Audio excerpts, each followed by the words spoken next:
Come, children, gather around.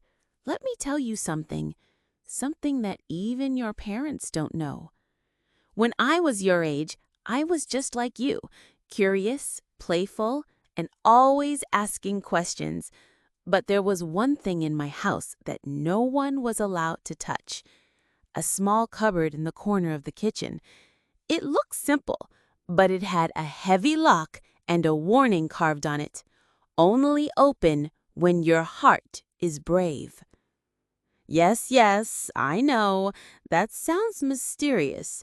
And oh, how I wanted to peek inside. One summer night, I couldn't sleep. The moonlight shone through the window, and something told me tonight is the night.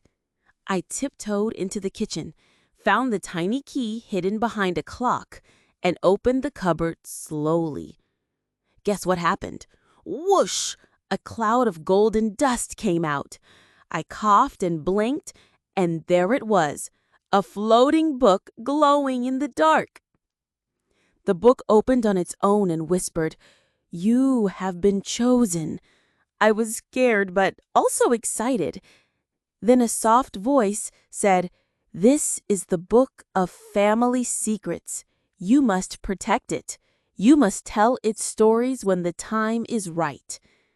And now, children, the time is right. I'm telling you this because maybe one of you will find a magical cupboard of your own, or maybe you'll be chosen to guard something special. But remember this: magic doesn't always look magical. Sometimes it looks like an old cupboard or a dusty book. And sometimes it lives in the stories we tell.